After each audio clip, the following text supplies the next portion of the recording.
Hi, ladies and gentlemen. Welcome to the Melting Pot platform that we use to discuss issues pertaining to Liberia and the rest of the world. Today, our attention is drawn to Liberia, Liberia, and some part of Africa.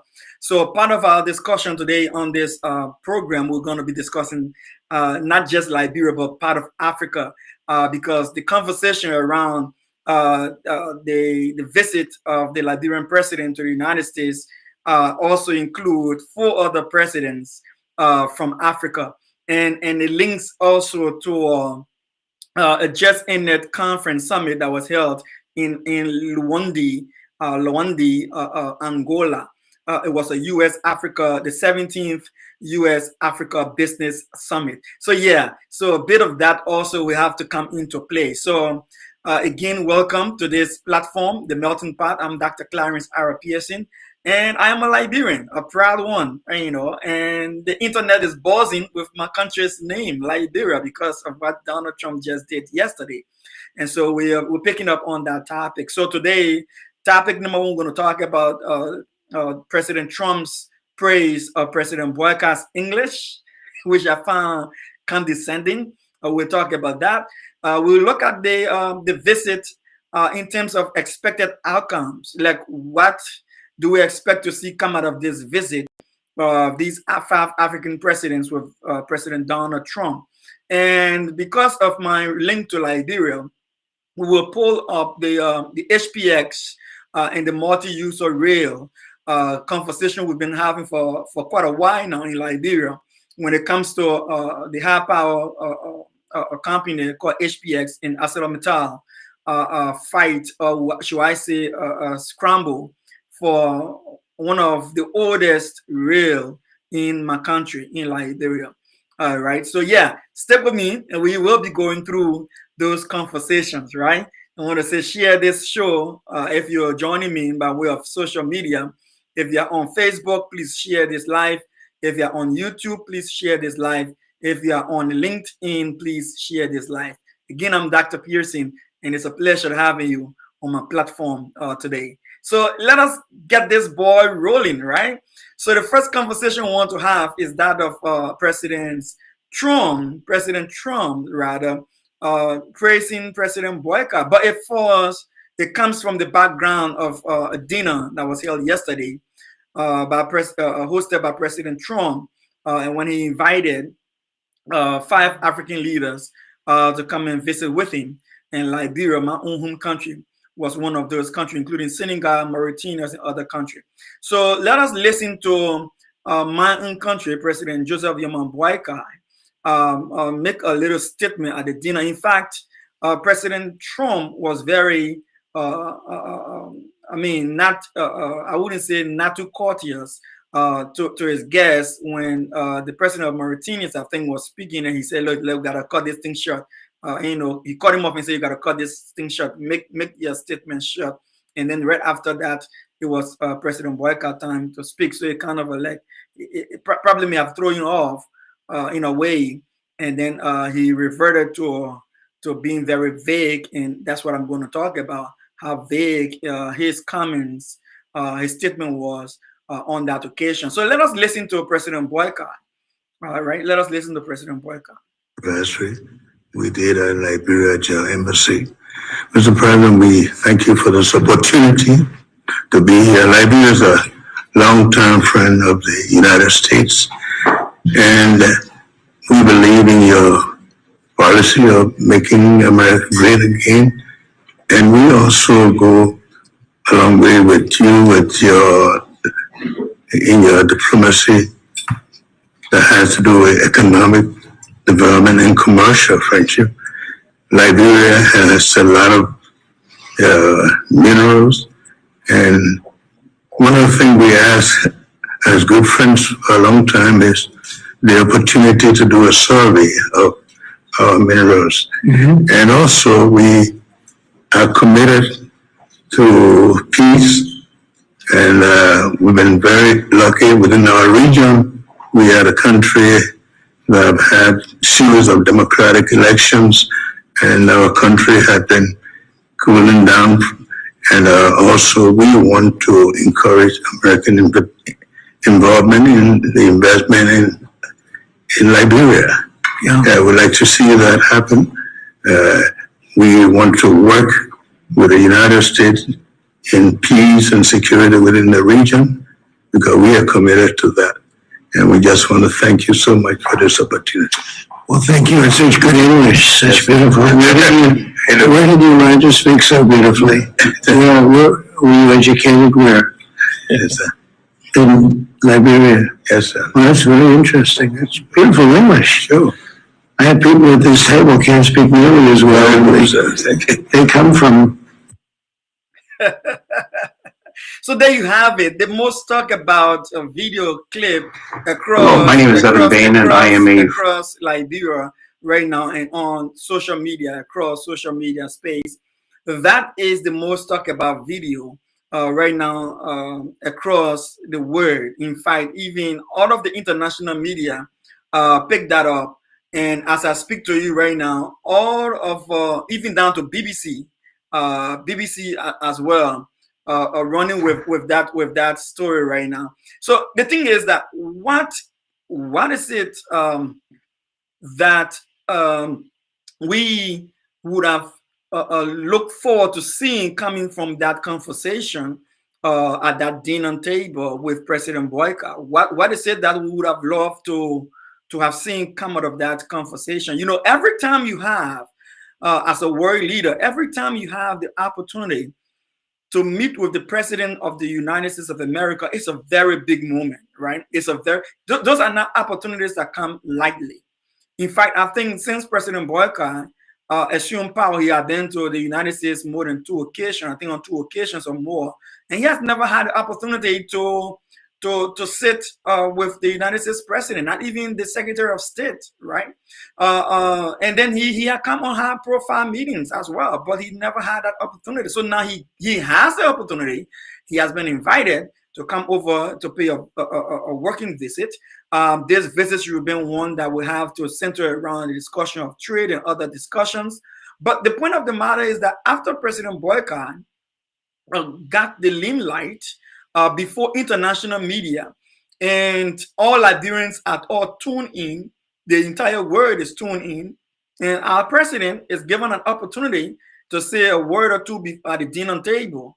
Of course, you want to pitch yourself when you have the opportunity, and he thinks he's done his best, and then all that Donald Trump can take from the conversation right there at the moment is about his English, which is kind of condescending. And it was, for me, I straight up right thing. It was disrespectful. It was rude on his part. It was undiplomatic. That's what I'm saying. Because I have the luxury to use the terminologies I'm choosing, because I'm not under any restriction diplomatically that I feel that if I say it, it's going to hurt Donald Trump's feeling, and he's going to come back and punish me because I'm at his fit to beg for aid or to beg for assistance, right? Or to beg for business from him. So I know President Boyka would not have been able to say what I'm saying to his face and say, listen, I don't think you that's the conversation right now. All right. It wouldn't have awful well for him. So I hear some praising President Boyka for being calm and courteous and smile about it and move. Well, I mean, I think that's the appropriate thing to do diplomatically. But that does not mean it's not condescending. That does not mean it's not being disrespectful. In fact, that's one of the highest platforms that any president of the world will ascend to. Don't forget, right? This is not President Donald Trump's first time doing this. He has been disrespectful to almost everyone he has encountered on a big platform when he feels the cameras, the cameras are on him. He becomes very, in the cities, I don't understand how he behaves sometimes. He just go out of other people. But again, let's go to the meat of things, right? So prior to President Boyka speaking, if you view the entire dinner table camera perspective, prior to President Boyka speaking, it was the the president from Mauritania who was speaking. And Trump interrupted him and said, look, let us cut this thing short. and let us move on with the conversation. And then the guy kind of embarrassingly wrapped up his talking point, and then President Boyka comes to speak. Now, I would have thought that President Boyka, and then now that's my opinion, right? Look, I'm not saying that I'm President Boyka or President Boyka is me. I'm not saying that President Boyka's advisors or those who are being paid with taxpayer money to give President Boyka prompts and guidance as to what to say at such a meeting or such a setting. Well, I'm not saying we all will have the same thought process, but I would have thought that with such a high profile a movement, that the president will have tangible, concrete words for his counterpart, for Donald Trump. Now, let me give you an example, and then I will talk about some of the things that President Boyka talked about. Let me give the example of what I'm talking about when I say some of the things that I would have looked forward to hearing from President Boyka. So if you take President Faye from Senegal, so when President Boyka has spoken, and then it went to Faye, Faye, on the other hand, spoke very, very cautiously. And I would want to say the things Faye said, right? I will not be a direct quote, but Faye said this when it came his time. He said, well, he acknowledged Trump, and then he mentioned that, you know, we're trying to improve policies in our country, trade policies, to ensure that we have a friendly, business environment. Okay, that's a good thing, right? Anyone who is coming to invest in your country would like to know that you have favorable policies in your country to run your country, right? So you expect, you look forward to that. That's part of your risk assessment.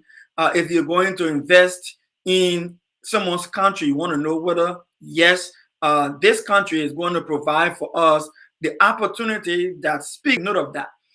The second thing he mentioned is that we have earmarked two investment opportunities that I want to present to you. So again, you see, he was precise. Two things. One, he said that we have already discovered oil in our country. And the oil that we've discovered in our country, we believe that is an opportunity for investment. It is an opportunity for investment. So obviously, he presented something tangible that can be acted upon, right? Now, he said that, in fact, the oil that I'm speaking about was discovered by an American company. So the guy is laying, an opportunity that is not just precise, but make it seem favorable to Trump that this is not, an investment opportunity that has been discovered by a rivalry, a diplomatic rivalry of the United States. It was discovered by one of your own companies within your country. So he's been pretty well thought through, right? And then the next thing he brought up at the second point, he said, listen, he said, we have earmarked land, right? And he gave the quantum of land. He gave the dimension of how much land that they've allocated for technological advancement in AI and other form of technology, especially that would benefit the youth. And he sees that as an opportunity for Trump and the U.S. to invest in. You remember when Trump went to Saudi Arabia quite recently, those are some of the things that Trump was trumpeting and praising, technology.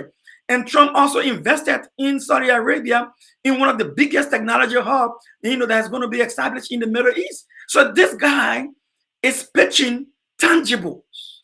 He's just not saying that, I want you to come and invest in my country. He's saying exactly what he wants you to invest into. And then he spices it up by saying, even the land that we're committing for this investment has a very good ocean view. Listen, Trump is a real estate developer. This guy is fascinated by Atlantic City, beachfront facilities.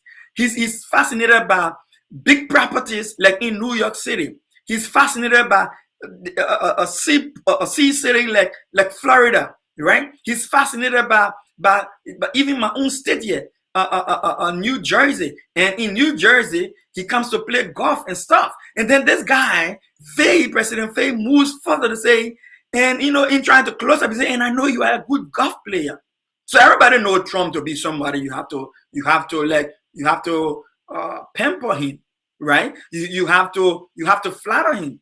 So he ends with flattery. He says, and we have, I know you love to play golf, and besides, playing golf requires critical thinking. And so I see where you may have gotten your excellent leadership skills from. Flattery, but I guess it will work, right? And I see you make great decisions, and probably it must have come from your skills in playing golf. And we got a lot of lanes that we can commit to you. If you want to build a golf course, you can come and build golf course in my country. We got lanes for that purpose. And besides, President Trump, it just takes you about 6 hours to fly from New York, or to fly from Florida, or to fly from wherever else that you located to, and come. Just 6 hours to come and play your golf, so we can see your skills. This guy was well articulate. This guy was ready for business. This guy was presenting, fact-based, smart investments pitching. That's what I want to call it. He pitched professionally. Now then with that backdrop, let's look at what our own President Boyka had to say. He started by saying, we are long-term friends. Now, the last time President Boyka used that phrase, long-term friend, you remember it was in a letter that he wrote to the Liberia Senate and the Liberia House of Representatives, when we were talking about the 285, the procurement of 285 yellow machines for Liberia. You all know how that whole yellow machine stuff went, right? The yellow machine, for those who were listening internationally, it was 285 earth-moving machines. So whether it's Caterpillar, front-hand loader, and the different kinds of trucks, whatever they bought, earth-moving machines that a lot of Liberians thought it's necessary for Liberia, because it could be used for agriculture, it could be used for road network developments and construction, stuff like that. So Liberians were anxious and happy about that information. But we only learned later on that would have cost us close to around maybe $80 million, a little over $80 million, right? For 285 earth-moving, or we call it yellow machines, right? So it became a controversial issue in Liberia.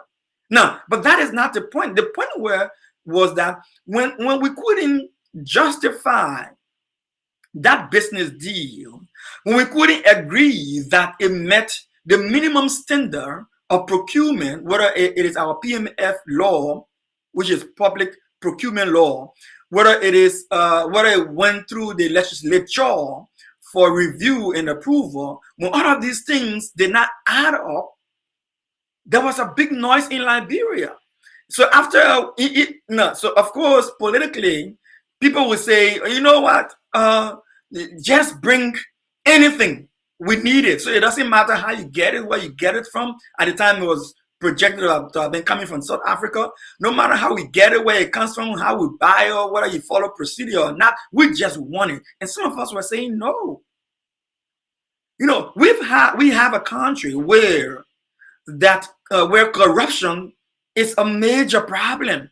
Corruption is a fundamental problem for our country, right? So if you would procure 285 yellow machines for over $80 million, then we need to know whether it went through the appropriate processes. So President Boyka writes a letter, and then he says, and then there where I said this long-term friend came from.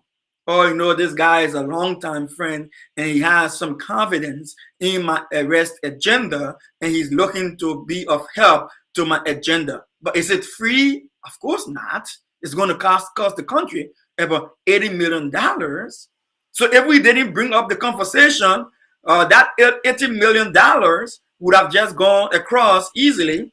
A matter of fact, we would have lost. How we know we would have lost? Because come to think about it, when we started to question this process and it got scrutinized, we found out that the machines would not cost us that much, right? So now the Vice President of the Republic of Liberia is given the task to go and reassess this whole deal, and he comes up and say to us, it possibly might cost us maybe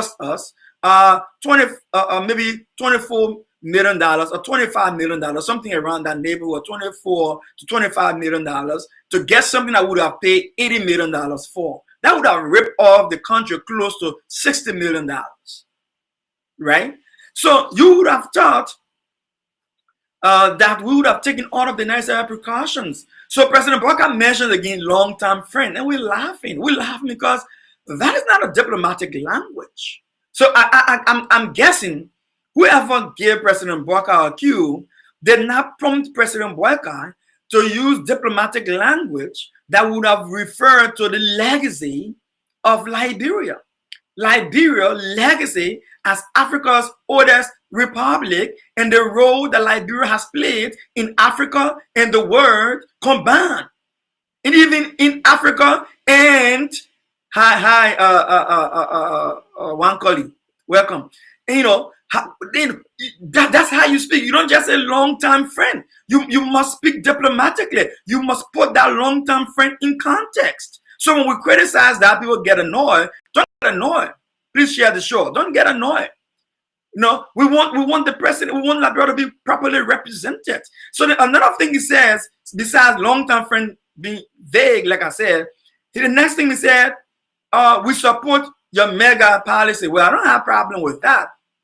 Maybe he tried to use that to pamper Donald Trump. Maybe that's like I mentioned. Faye said, "Oh no, I know you love to play golf, and you're a good golf player. Probably that is what influencing your leadership skills. So maybe there was a President Boubacar on the pitch to pamper Donald Trump. So he said, look, we believe in your Make America Great Again policies, but the Make America Great Again policy does not conform to a lot of Liberia's human rights beliefs." Foreign policy perspective. Liberia does not believe in badly treating immigrants. No, we don't believe in that. Liberia does not go about deporting people without due process. Liberia believes in the rule of law. Liberia is not anti-immigrant country, no. In fact, Liberia has a history and a legacy of hosting a lot of African leaders and a lot of Africans who needed refuge when they had some serious political or national disaster in their country. So no. Okay, so let me just say it was just a pitch. So that, you know, like you lying to the guy just to Liberian men say just to bust his head, you know, make his head big, right? But then let's leave that. Then he goes to saying Liberia has lots of minerals, and we want to do some economic and commercial business with you. Now, this is my point. Now, like President Faye tells you, I got two things I want to sell. My president said, I got lots of minerals. What is that? What is that? Like, what does that even mean? In this country where we live in, somebody will ask you, what does that even mean? How do we face to face? What does that even mean? Like you leave them confused. Like you're here to pitch something to me, and you want to pitch your mineral, and you say we have lots of minerals. What does that mean? You know. So I'm saying you cannot be so vague. No, you cannot be so vague. You have to be smart about it. Right? You have to be. So we have oil blacks. What if you mention the oil blacks? What if you mention what is it that you need to do with the oil blacks in Liberia, the perspective for oil in Liberia? What if you mention that and you want America, you want Trump or investors from America to come and be a part of the entire process to make it work. Since they have not worked over 12 years, we've been sitting down with that thing, going to 18 years. We've been saying we got prospects for oil, and nothing has come out of it with commercial value. What if you bring that up? We have identified that we have potential for oil, but we've had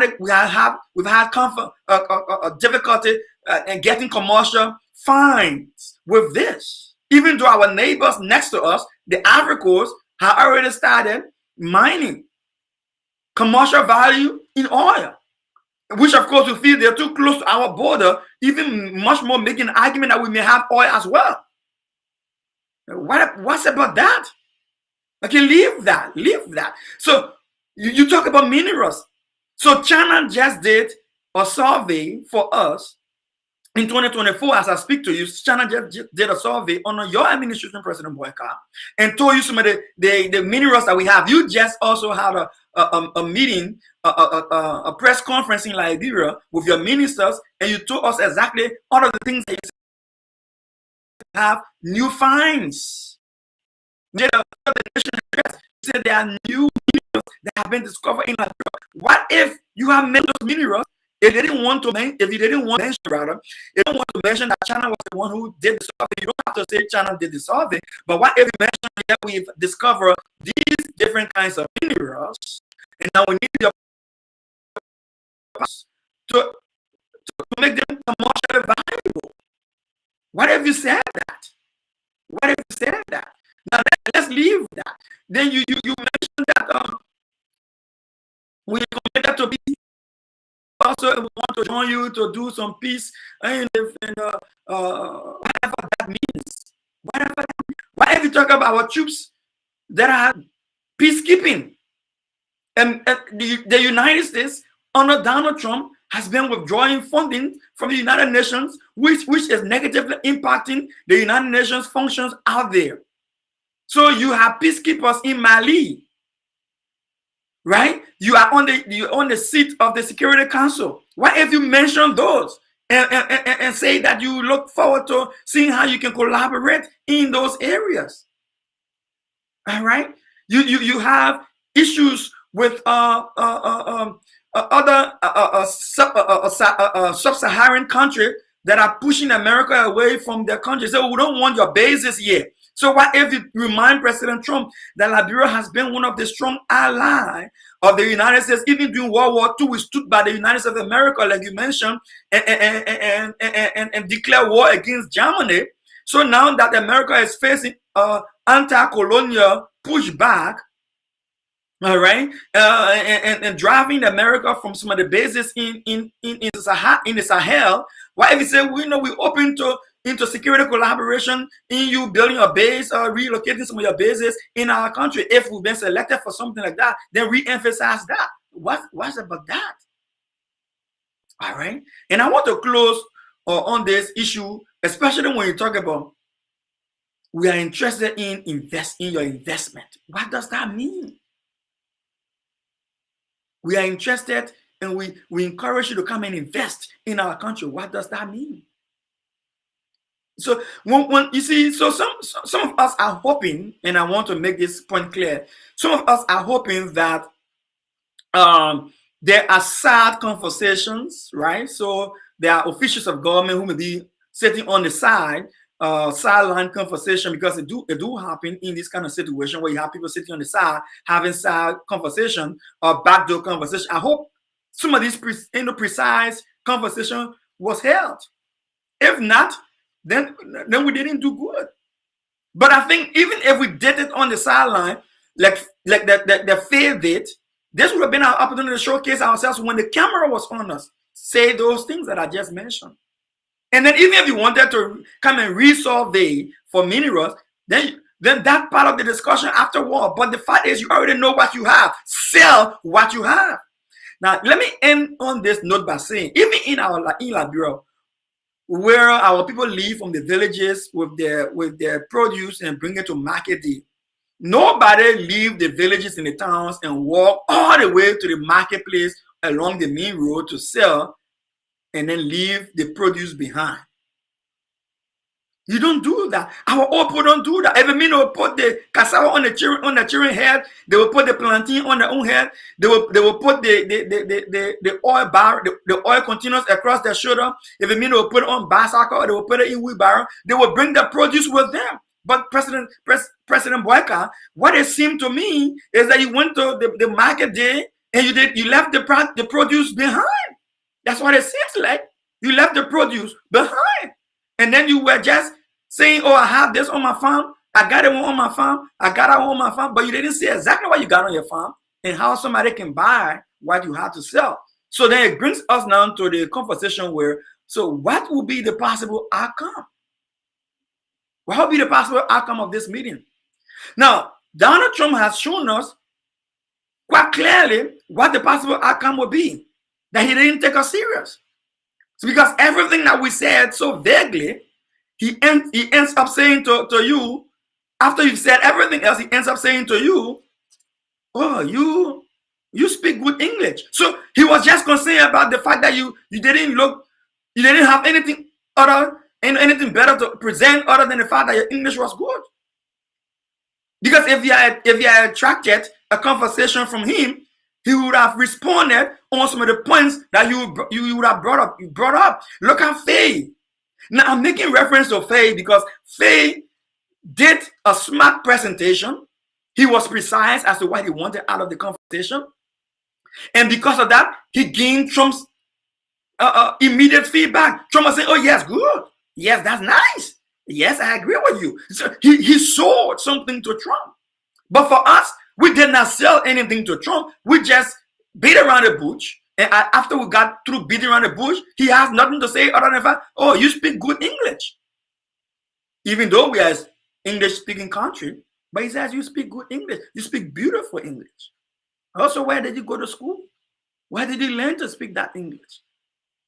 Did we go there to discuss English grammar? Did we go there to discuss eloquence? Did we go there to discuss how smart we are in presenting our views, or they will go there to present a smart view? You know, I think the people around President Boyka, and this is not just the only time this has happened. This has happened a couple of times. Like, if some of you will be viewing this video, will get vexed with me and be trying to say some things, but there are many times President Boyka microphone is brought to President Boyka. Like if he's coming from foreign trips. Maybe he's at the RRA or something, and he gets down from the plane and walks into the terminal, and people take microphones to him. He normally doesn't give, precise information as to what he hopes to achieve, or what he achieved based upon where he's coming from. No, he just beat around the bush and speak vaguely, and then we make this criticism regularly. All right. So now, having said this, outcomes. The United States of America, and some of you will find this surprising. The United States of America, just a week ago, between June 22 to June 25, June 22nd or June 25th, the American government had what they call the 17th U.S. Africa Business Summit. The 17th U.S. Africa Business Summit. And that summit was held in Yaoundé in Angola. Right? 12 African heads of states participated in our meeting. 12 African heads of states participated in our meeting. Liberia was not there. Right? Liberia was not there. Right? 12 African presidents went to that meeting just this gone week. A week ago, between June 22nd and 25th, in that business summit. Let me tell you something. That summit was, the president of the United States was not there. It was the head of dedication to that summit. Summit was ambassador for the U.S. was Ambassador Troy Fitzgerald, right? He is the senior bureau official for Africa Affairs for the United States of America. He was accompanied by 5 other top American officials. They include Mazat Boulos. He is the senior advisor for Africa. I may not pronounce the name right. well, that's not my language, not good English, right? I don't know English like President. I don't know English like President Barack. So Trump will pardon me there. So Nazat is the senior advisor for Africa for the United States. Another person that was in that summit, that business summit, is Thomas Hardy. He is the acting director, the U.S. Trade and Development Agency. Listen to the organization, the areas that these guys are heading on. The other person that went to that meeting the week ago was Constance Hamilton. Constance Hamilton is the assistant U.S. Trade Representative for Africa.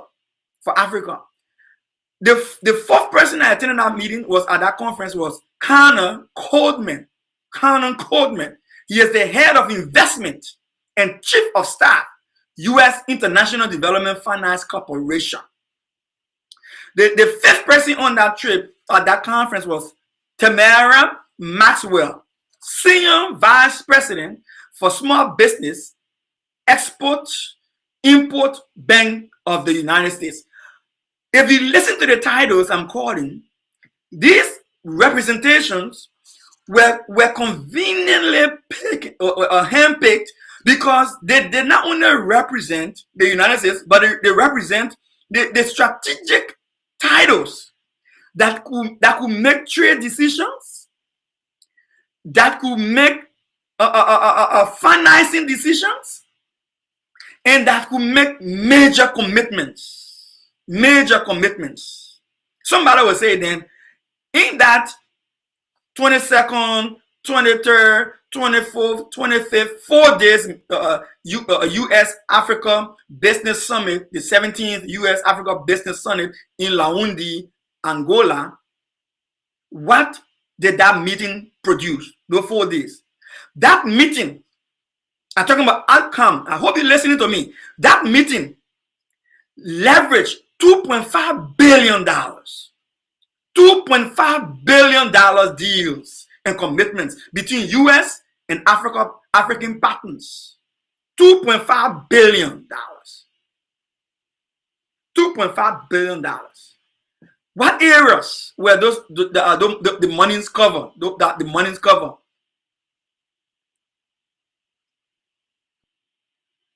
AMNA, as we call it, Amakan Corporation, and Angolan Cargo and Logistics Certification Regulatory Agency. Listen, those guys signed a big contract, strategic partnership agreement with the Angolan Cargo and Logistics Certification Regulatory Agency to construct and operate 22 green silo terminals along the Lobato corridor.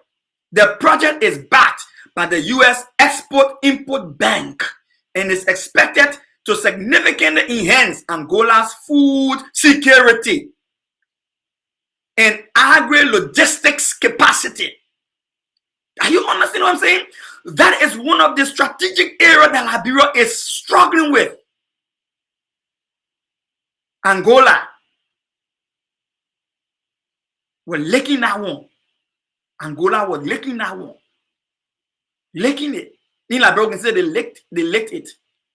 They took that. Major investment. And do you know, look. Yeah. Let me go a second area. Sebastian and Angola Telecom. That's another area. A U.S. technology firm, Sebastian and Angola Telecom, signed a $170 million investment deal to expand digital infrastructure and cybersecurity through Sebastian's Digital Fast Track Initiative, providing local training and modern infrastructure, modern infrastructure for Angola's digital transformation. That's another area Liberia is struggling in. $170 million just a week ago. just a week ago. 170 million. And the 17th U.S. African Business Summit, just a week ago. Just a week ago. And I told you how many African presidents were there. 12 African presidents were there. Liberia was not there. How much came out of that meeting?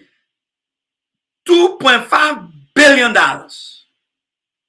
Angola Telecommunication Company GAWA, 170 million.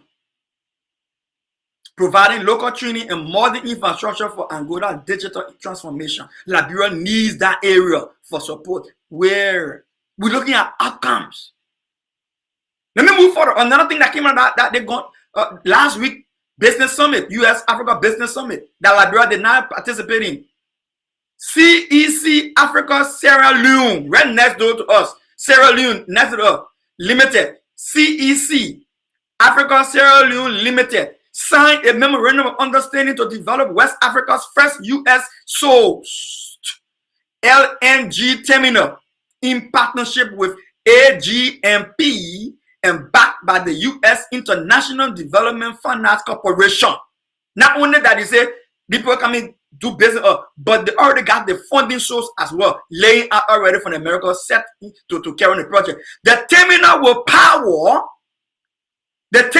power 108 megawatts power project in Sierra Leone and enable affordable energy for industrial, listen to me, industrial and household use in Sierra Leone. Energy, electricity is one of the things Liberia suffering for. America is dealing with Sierra Leone next door, a British colony, giving them big amount of money to power electricity for industrial use. We're talking about manufacturing, industrialization for Liberia to pick up our economy. We can even get the weapons to run. Sierra Leone, 108 megawatts power project for Sierra Leone. 108 megawatts power project for Sierra Leone. What is it intended to do? Enable affordable energy for industrial and household use in Sierra Leone. Results. I'm finished yet. Let me get another one. Ruzizi the third holding power company and Azana Electric Group. The Ruzizi the third holding power company signed. Signed an invitation to partner with US-based Azana Electric Group, paving the way for a 10% equity stake in a $760 million hydropower project spanning Rwanda and the DRC. The project will deliver reliable energy to 30 million people. What is the population of Liberia? 5-point-something million people. A power generating project in Rwanda that will hit Rwanda and hit DRC all the way to DRC Congo. 760 million hydropower project that will benefit over 30 million people when America cannot even help Liberia electrify houses for just 5.3 million people. 30 million people across the region and promote regional integration and stability when Liberia doesn't even have a stable electricity. Results. I'm not stopping there. Look, I'm not stopping there. No, Liberia, we need to open our eyes and see that, look, development is not just about taking fan pictures and say, oh, I took a picture with the president of America. We have to see results. Liberia, we need results. We are 177 years old as a country, founded by free slaves from America. Even Donald Trump still don't know that we speak English. And then we're there sitting there and saying, oh, we just take a fan picture and that's it. No, that's not it. We need results. I'm not finished yet. Ethiopia in the same conference after USA Africa Business Summit between the June 22 to June 25 in Yaoundé, Angola. just ended another results. Ethiopia Investment Holding signed. Ethiopia Investment Holding signed a memorandum of understanding with U.S. international finance partners to invest more than $200 million in development of luxurious hotels or luxury hotels, branded residences, and related tourism infrastructure in Ethiopia. Let me break it down. $200 million came out of that conference between June 22nd to June 25 for Ethiopia. $200 million. What are they going to use it for? The American, the U.S. international finance partners to invest more than $200 million on what? Developing luxury hotels.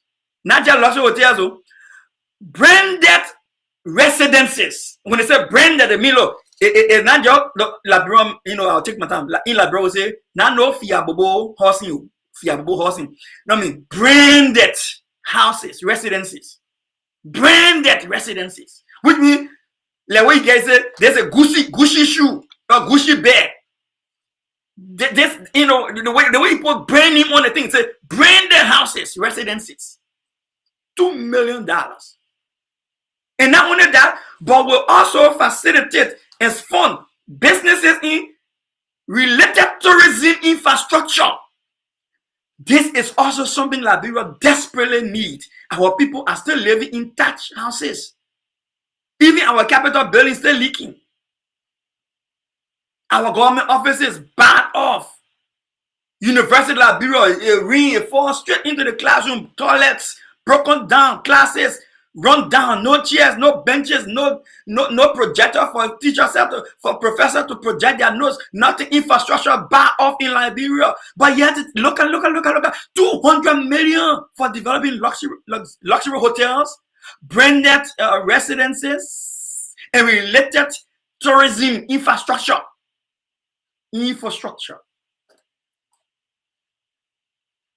People.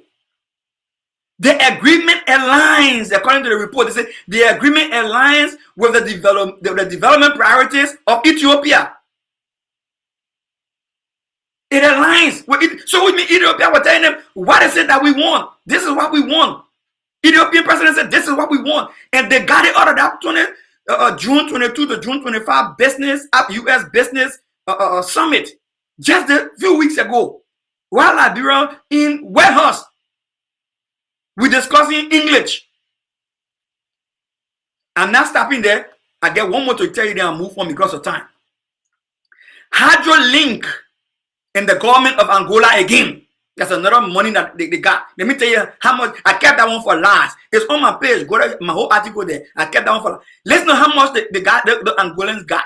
Listen. U.S. energy investor Hydrolink signed. Now will sign. Not will sign.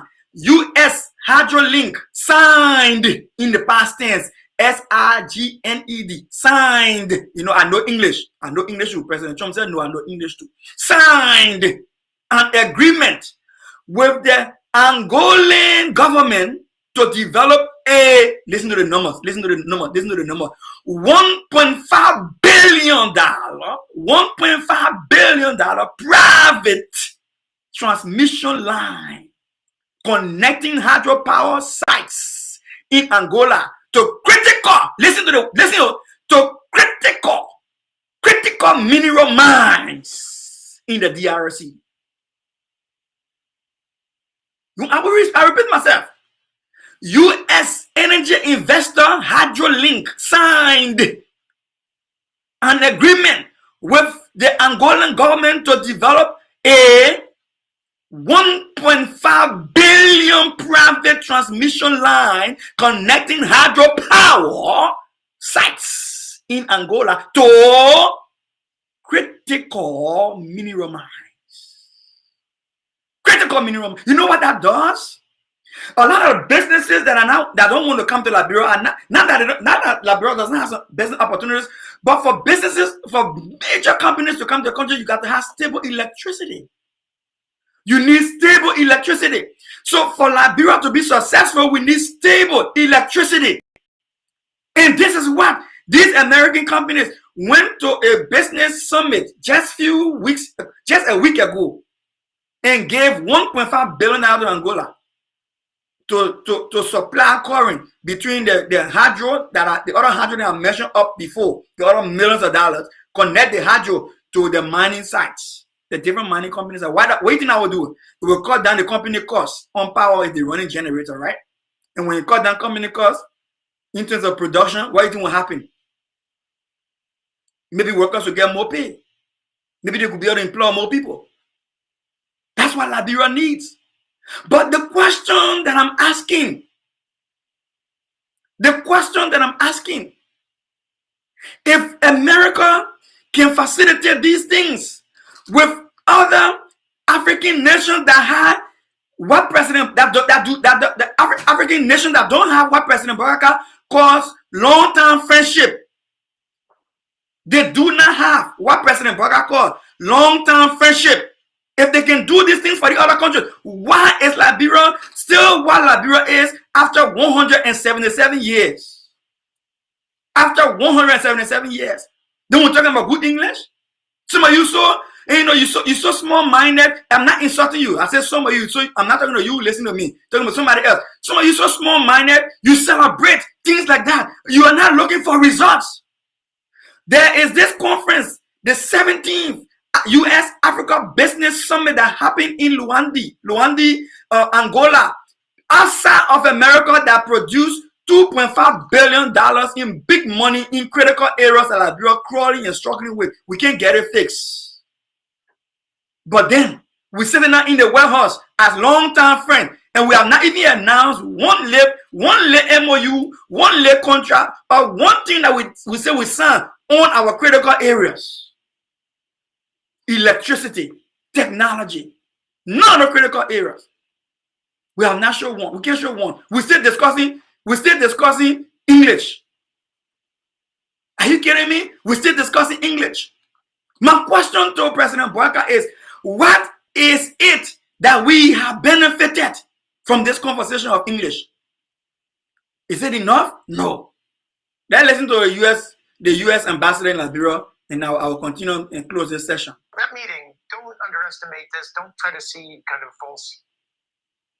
I want to connect to my battery 80%. I want to connect to my Connected to Cheryl's MacBook Pro and Rev Dr. CR Pearson SR2. Yeah, I want to connect to it. And I want to say thanks to Front Page Africa. They don't want to produce Don't these. try to see kind of false narratives out of this meeting. The White House reached out to 5 African. Look, that meeting, don't underestimate this. Don't try to see kind of false narratives out of this meeting. The White House reached out to 5 African leaders. And the fact that Liberia was included on that list speaks, I think, significantly to Liberia's position, both regionally but also globally. Let's not forget, Liberia won a non-permanent member status of the UN Security Council. So Liberia is one of the strongest and most stable democracies in the region. So, let's not try to understate Liberia's importance. And I think President Bolokai was very eloquent in his remarks with the president yesterday. And I think this speaks to Liberia's rising stature, both as a strategic country where it sits within West Africa, as a regional voice. Let's not forget that Liberia is one of the strongest democracies. As I said, I've often said this, Liberia since 2003 has had 3 peaceful, credible elections, 2 peaceful transfers of power, and has 2 ex-presidents, former presidents who live here. That's a statement for an African country to make. So did you listen to this guy? This is the U.S. ambassador to Liberia, right? So the U.S. ambassador to Liberia is talking about what he felt came out of that meeting with President Baraka in the U.S. here. And then with the statement of President Baraka and all of the fun around this thing that we're all talking about. But why didn't he counter what he calls the false narrative with tangible outcome that he sees coming out of the meeting? Why didn't he do that? Why didn't he say, listen, don't mind the false narratives coming out of the conversation in America that President Boyka, you know, he spoke blah blah. You telling us things we already know. Yeah, we know that we are the first independent country in Africa. We know that we got a strong legacy. We know that we had elections, couple elections. We know that we got ex-president sitting in Liberia, but that's not what we're talking about. What are the outcomes? I just listed outcomes of the 17th U.S. Africa Business Summit held in Yaoundé, Angola, where there were 12 African countries presidents in attendance, and they left from there with $2.5 billion. Our president is sitting in the Oval Office in the White House, and you are telling us that because your president did not give us any tangible up to this point to start being happy about. He's talking about English language. Then you're telling us, oh, we shouldn't mind it. They talk about the English language thing, Liberia, other country, we get a long-term relationship. That the one we eat. Sorry to my international friends who are listening on the other meet. When we say Liberia, that the one we eat, it means that does not put bread on the table. That does not change the development status of Liberia. That does not move the development needle of Liberia. But we've been the oldest African country. We've been your long-term friend, the president. But it does not change anything. What changed things are the outcomes of the investment that would have been named by this time coming from that conversation. What is it that we've signed? What commitments have been made? Let me play again. Listen, let me play again. Meeting, don't underestimate this. Don't try to see kind of false narratives out of this meeting. The White House reached out to 5 African leaders, and the fact that Liberia was included on that list speaks, I think, significantly to Liberia's position, both regionally but also globally. Let's not forget, Liberia won a non-permanent member status of the UN Security Council.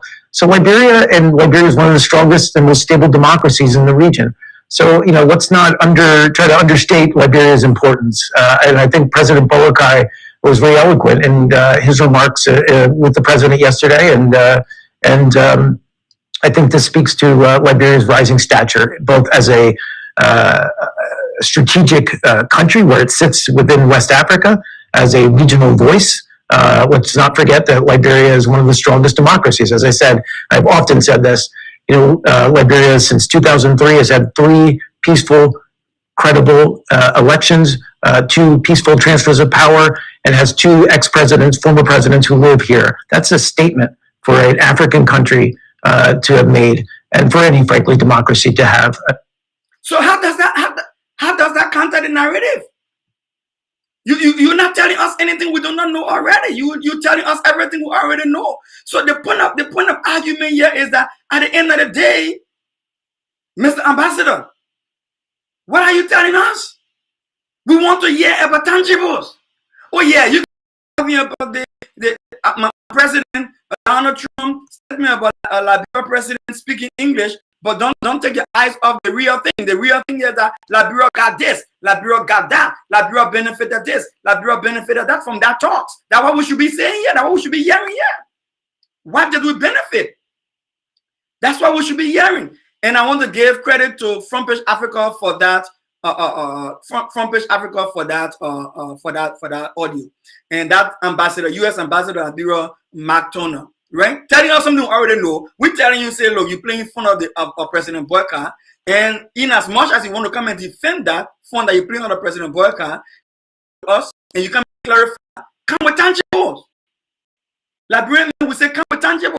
Come and tell us, say, listen, all that laughing you guys are doing about what happened there in the United States, all that laughing you guys are doing, this is what came out of that meeting that you guys need to be proud about.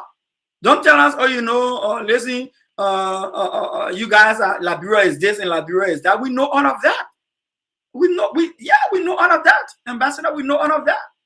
All right. So I want to quickly run to President Boyka. President Boyka says something and I close because I want to be on a 1 hour mark. President Boyka says something and I close. Listen to what President Boyka said when Front Page Africa asked him about taking, refugee from America to us, immigrants who they want to deport. Let's listen to President Boga on that one. They like to, I didn't get the impression that the Americans were putting gun at anybody's head to sign anything. What the Americans are saying that they have asylum seekers that have been here for years, and they like to, those that have been causing private to send them out of the country elsewhere. They are not forcing anybody, but they want for us to know that this is a concern they have, and they're asking how can we contribute or how can we help. And we have assured them that for the relationship is an equal concern, but it's something that we have to think about. If and when they begin to ask us, we will know how to respond to it. So President Boga is so It is important. So President Boga is talking about the issue around if anything was brought up about people who Donald Trump deporting from other countries to other countries, if we're asked as a country to receive some of those people, if we accept them. And President Boga said, well, they're not forcing our hand to sign any people to that effect. Well, that's good news for me. I've discussed that and I will discuss that another time. But then last, before I go on to this show, let us talk about the HPX and how it plays into this. Because the U.S. Embassy said when President Boga was just traveling, they said, "Oh, Liberia signed a concession with we think we're happy about concession signed by Liberia when it comes to the multi-rail user." And I want to have a conversation on this particularly, but let's hear something. It goes back to this, the importance of this deal is that there is one north-south railway line that is extremely important. And we have long held, as has President Boakai and his administration, that railway line must revert to become a national asset for Liberia. We are in agreement with that. That is not to, AML has had that under their concession ownership or operatorship of that railway line. And respectfully, this President Boakai has made it a priority to move that railway into a multi-user railway under a national railway authority governed by an independent operator. What does that do? This is not to in any way knock what AML has done here. Far from it. They are a serious investor. They are here for the long haul. They're doing tremendous work up in Nimba, both within the community and in their investment there. But that railway line in a country that we all know is lacking serious basic infrastructure is a vital link. That is why Ivanhoe, when they looked at the train, they're mining their iron ore out of Guinea, but they saw the opportunity to bring that right down and bring it out of the port of Buchanan. But I'm tired of. So you hear him, he said, "Oh, Essela Metal doing a great job in Liberia. Essela Metal has been helping Liberia a lot. They are in this country for a long time and they're doing the best. At the same time, we as a country should go against a deal that we made with Essela Metal in a way that will make them feel bad when they've already told us that, listen, we don't want to compete over our rail." Granted, there's something called multi-user rail. Multi-user rail means more than one company should operate it and more than one business type should use it. Let me give you a breakdown. So HPX, another mining company who's mining the iron ore from Guinea, wants to move the iron ore from Guinea and pass it through Liberia down to Buchanan and ship it from Buchanan port, or maybe they even ship it from Freeport, depending on what their volume will become. Right? Nothing out of the reach of business discussion. But so now they will have to compete for running on the one rail. Essela Metal will be able to say, "Oh, HPS, is your train coming?" "No, my train coming here. Yeah, on the train come." "Okay, you know, I've been keeping on the train for 1 hour, 30 minutes until my own train can reach." They're gonna nonsense talk. Nonsense talk. Or multi-user rail could also mean, besides only running iron ore, what if you put a train that can carry human being and goods to make transportation easy for that? Because some places it's difficult to travel. Sometimes roads can be too long, and then the train track is much more convenient for easy travel for business, maybe cheaper as well, right? What they call multi-user. But the question I got for Ambassador Turner If HPX, a multi-billion-dollar company, is so serious about doing business in Liberia, why are they fighting over a railroad that was built ever since Charlie Kintan? One railroad that was built. He himself said it. Yeah, he just said it. He said Liberia got infrastructure problem, limited infrastructure. So instead of you adding to the infrastructure, you want to leech off the existing infrastructure. When you are a billion-dollar company, multi-billion-dollar company that should be able to build additional rail in the country. So instead of saying multi-user rail, you can say multi-rail system. Build your own rail system. It doesn't have to be competitive. Build your own rail. You got the money. That's the reason why they're running from Guinea. Because Guinea want them to build their own rail system and build it in a way that benefit Guinea. Not just come to collect our mineral and move from there. Build it in a way that benefit Guinea. They don't want to spend that kind of money because the distance from where they're mining near Nimba all the way to the port of Guinea is long. So and Guinea even requiring them to do certain things along the road. Don't just build your rail, not just running going, but building a way that you put maintenance centers around the rail track so that you can employ some of people. They can be able to do your work in between time and keep the rail functional, all that kind of thing. They want to escape all of those things. They want shortcut. And Liberia is the only country that they can twist our hand and get anything they want to get out of us without us getting anything back in return. Lamco drove on that rail. Bone Mine Company drove on that rail. At the end of the day, zero. After the war, it was already zero. So they are telling us, instead of coming to improve on the infrastructure, add to the infrastructure, they want to use the same old one, nothing woo-woo, Charlie Kintan, when Joseph Jingin Rao president, that they want to be on. Really? And then you're spending $2.5 billion empowering other countries that are not even your former colonial countries. Huh? You betting that the hydro. I'm not being negative here. Yes, the United States government through the Compact Project brought our weaponry to where it is right now. I agree, but is it enough? No. Should we be dependent on to do everything for us? No. But at the trade and the development concept and mindset should not be dwelling on the narrow opportunities we already have. It should be expanding on what we don't have. Expanding on what we have, rather. Expand it. If we got one railroad, yeah, come and make it two.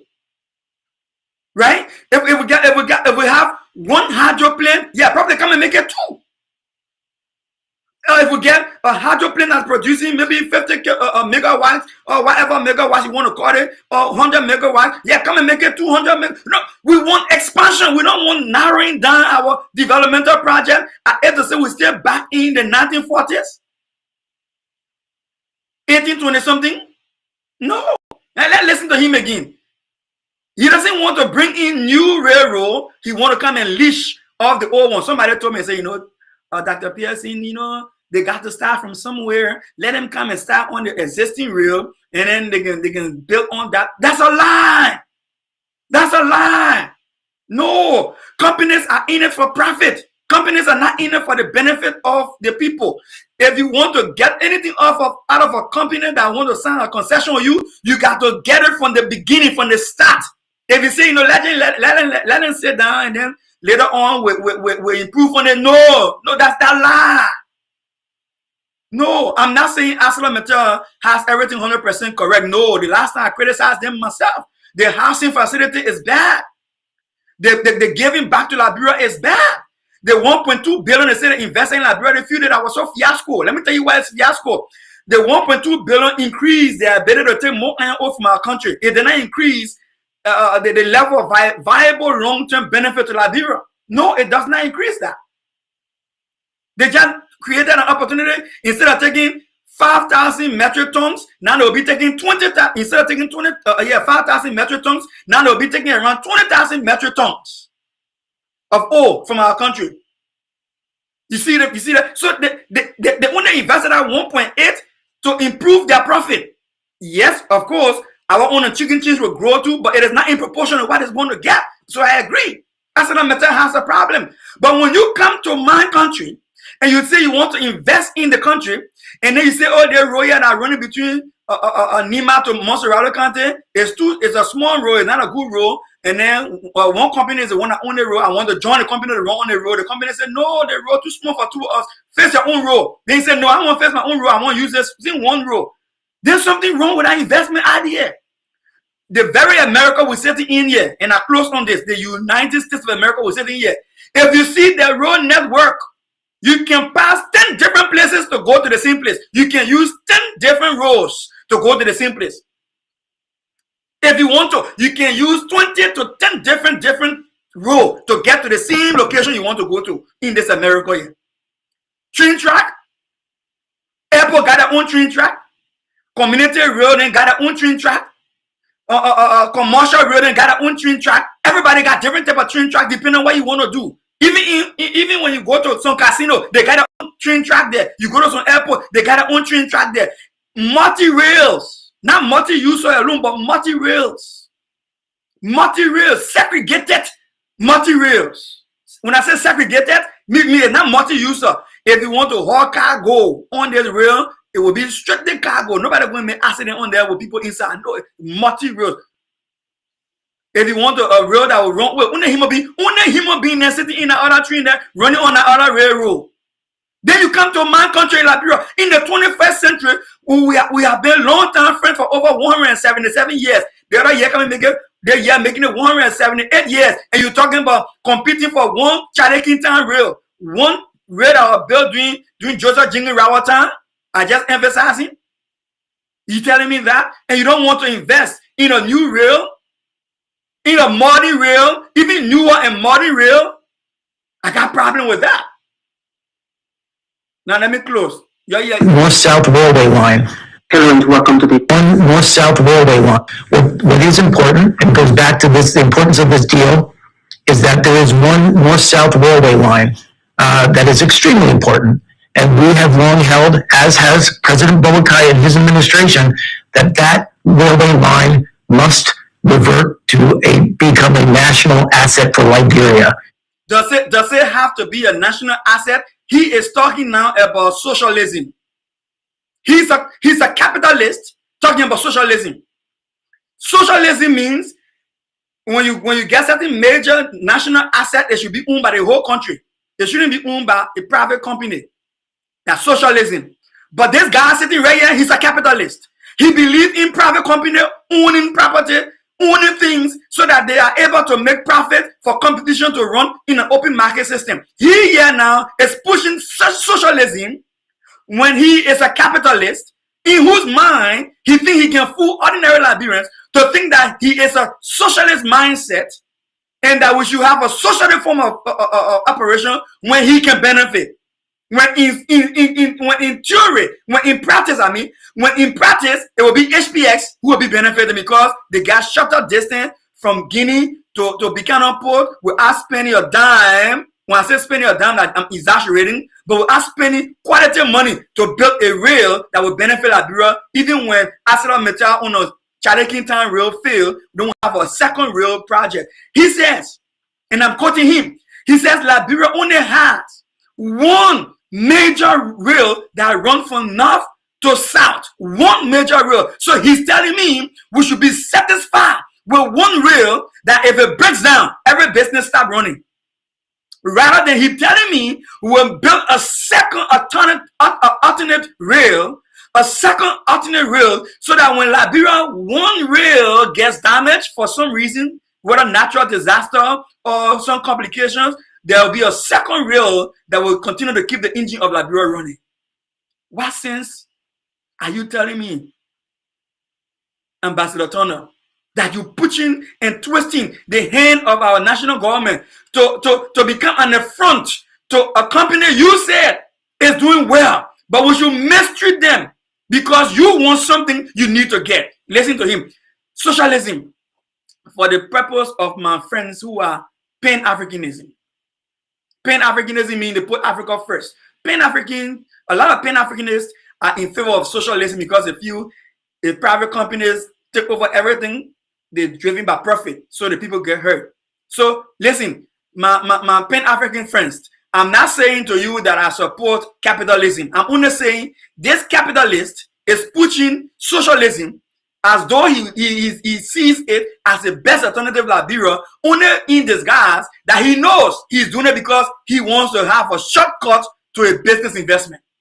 Shortcut to a business investment that does not expand Liberia economy, but narrow Liberia economy down to within the already limited resources and structure that it has.